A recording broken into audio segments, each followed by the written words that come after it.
ಸಾಯಿಬಾಬಾರವರ ಆಚರಣೆ, ಬಾಬಾರವರ ಯೋಗಾಧ್ಯಯನಗಳು, ಸರ್ವಜ್ಞ ಮತ್ತು ದಯೆ, ಕುಷ್ಠರೋಗಿ ಭಕ್ತನ ಸೇವೆ, ಕುಮಾರ ಕಾರ್ಪಡೆ ಅವರಿಗೆ ಪ್ಲೇಗು, ಪಂಢರಪುರದ ಯಾತ್ರೆ.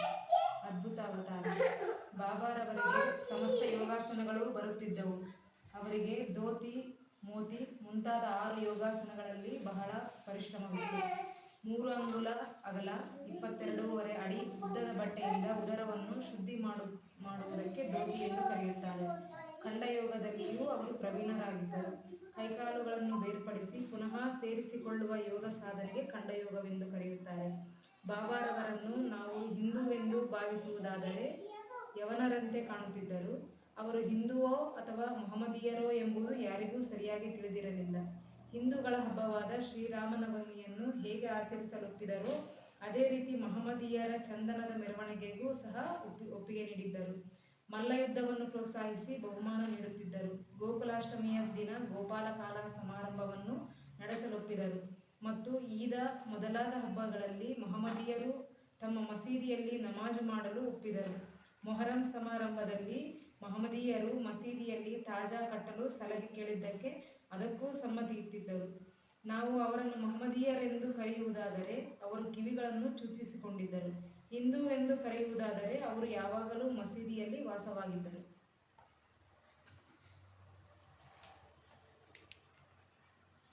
ಮಹಮ್ಮದೀಯರೆನ್ನುವುದಾದರೆ ಮಹಮ್ಮದೀಯ ಸಂಪ್ರದಾಯಕ್ಕೆ ವಿರುದ್ಧವಾಗಿ ಯಾವಾಗಲೂ ಪವಿತ್ರ ಧ್ವನಿಯಲ್ಲಿ ಅಗ್ನಿ ಉರಿಸುತ್ತಿದ್ದರು. ಶಂಖ ಊದುವುದು, ಗಂಟೆ ಬಾರಿಸುವುದು, ಭಜನೆ ಮಾಡುವುದು, ಅಗ್ನಿಕುಂಡದಲ್ಲಿ ಹೋಮ, ಅನ್ನ, ಅರ್ಘ್ಯ ಬಿಡುವುದು ಇವೇ ಮೊದಲಾದ ಆಚರಣೆಗಳು ಅವರಲ್ಲಿದ್ದವು.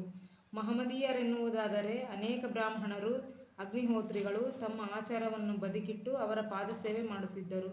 ಅವರನ್ನು ಪ್ರಶ್ನಿಸಲು ಹೋದ ಕೆಲವರು ಮೂಕರಂತೆ ನಿಂತು ಬಿಡುತ್ತಿದ್ದರು. ಅವರ ದರ್ಶನದಿಂದ ದಿಗ್ಭ್ರಾಂತರಾಗುತ್ತಿದ್ದರು. ಆದುದರಿಂದ ಶ್ರೀ ಸಾಯಿಬಾಬಾರವರು ಹಿಂದುವೋ ಅಥವಾ ಮಹಮ್ಮದೀಯರೋ ಎಂಬುದನ್ನು ಖಂಡಿತವಾಗಿ ನಿರ್ಧರಿಸಲು ಸಾಧ್ಯವೇ ಇಲ್ಲ. ಪರಮಾತ್ಮನಲ್ಲಿ ಐಕ್ಯರಾದ ಬಾಬಾ ಅವರಿಗೆ ಜಾತಿ ಮತದ ಭೇದ ಭಾವ ಇರಲಿಲ್ಲ. ಸರ್ವ ಮತದವರನ್ನೂ ಸಕಲ ಚರಾಚರಗಳನ್ನು ಅವರು ಒಂದೇ ಎಂದು ಭಾವಿಸಿದ್ದರು. ಇಂತಹ ಒಂದು ಉದಾತ್ತವಾದ, ಏಕೈಕವಾದ, ಅತ್ಯಾಶ್ಚರ್ಯಕರವಾದ ಅವತಾರ ಪುರುಷರು ಶ್ರೀ ಸಾಯಿಬಾಬಾ. ಪೂರ್ವಜನ್ಮದ ಸುಕೃತ ಫಲದಿಂದ ಮಾತ್ರವೇ ನನಗೆ ಅವರ ಸೇವೆ ಮಾಡುವ ಯೋಗ ದೊರೆಯಿತು. ನನ್ನ ಆನಂದಕ್ಕೆ ಪಾರವೇ ಇರಲಿಲ್ಲ. ಬಾಬಾ ಅವರು ಅನಂತವಾದ ಆನಂದ ಸ್ಮೃತಿಯುಳ್ಳವರಾಗಿದ್ದರು. ಅವರ ಶ್ರೇಷ್ಠತೆಯನ್ನು ಮತ್ತು ಏಕೈಕ ಸ್ವಭಾವವನ್ನು ಪೂರ್ಣವಾಗಿ ವರ್ಣಿಸಲು ಸಾಧ್ಯವೇ ಇಲ್ಲ. ಅನೇಕ ಸಾಧು ಸಂತರುಗಳು ಮೋಕ್ಷ ಮಾರ್ಗದ ಮರ್ಮವನ್ನು ತಿಳಿಯಲು ಬಾಬಾರವರ ಕಡೆಗೆ ಬರುತ್ತಿದ್ದರು. ಅವರು ಸರ್ವರೊಡನೆಯೂ ಕಲಿತು ಸಂಭಾಷಣೆ ಮಾಡಿ ಸೂಕ್ತ ರೀತಿಯ ಸಲಹೆಗಳನ್ನು ನೀಡುತ್ತಿದ್ದರು. ಯಾವಾಗಲೂ ದೇವರು ದೊಡ್ಡವನು ಎಂದು ಹೇಳುತ್ತಿದ್ದರು. ಶ್ರೀಮಂತನಾಗಲಿ ಬಡವನಾಗಲಿ ಎಲ್ಲರಿಗೂ ಒಂದೇ ತರಹದ ಮರ್ಯಾದೆ ಸಲ್ಲುತ್ತಿತ್ತು.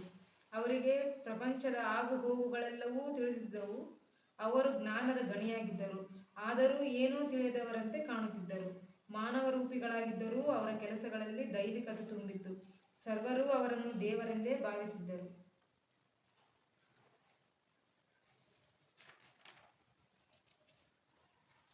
ಸಾಯಿಬಾಬಾರವರ ಆಚರಣೆ.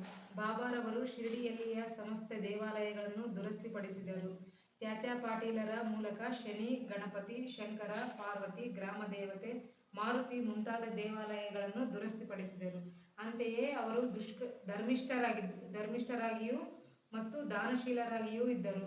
ದಕ್ಷಿಣೆಯ ಮೂಲಕ ಸಂಪಾದಿಸಿದ ಹಣವನ್ನೆಲ್ಲ ಒಬ್ಬರಿಗೆ 20 ರೂಗಳು, ಇನ್ನೊಬ್ಬರಿಗೆ 15 ರೂಗಳು, ಮತ್ತೊಬ್ಬರಿಗೆ 50 ರೂಗಳು, ಈ ರೀತಿ ಪ್ರತಿದಿನವೂ ಎಲ್ಲರಿಗೂ ಸಂತೋಷದಿಂದ ಹಂಚುತ್ತಿದ್ದರು. ಅದನ್ನು ಭಕ್ತರು ಬಹಳ ಪೂಜ್ಯ ಭಾವನೆಯಿಂದ ಸ್ವೀಕರಿಸುತ್ತಿದ್ದರು. ಎಲ್ಲ ದ್ರವ್ಯವೂ ಸದ್ವಿನಿಯೋಗವಾಗಬೇಕೆಂಬುದೇ ಬಾಬಾರವರ ಇಚ್ಛೆ ಆಗಿದ್ದಿತು.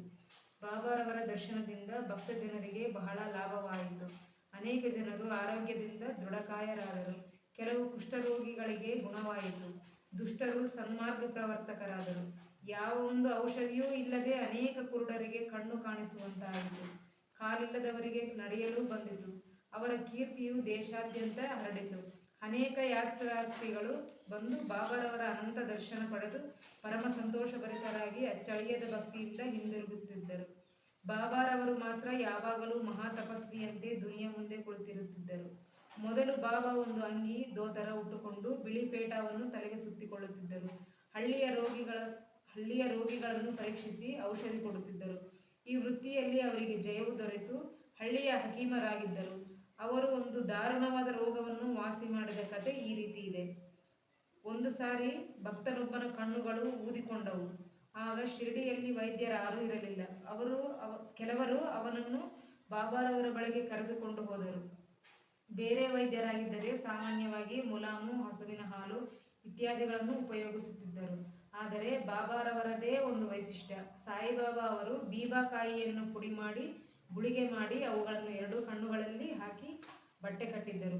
ಮಾರನೇ ದಿವಸ ಕಟ್ಟು ಬಿಚ್ಚಿ ನೀರಿನಿಂದ ಕಣ್ಣು ತೊಳೆದರು. ಊದಿದ ಕಣ್ಣುಗಳು ಸ್ವಚ್ಛವಾಗಿದ್ದವು.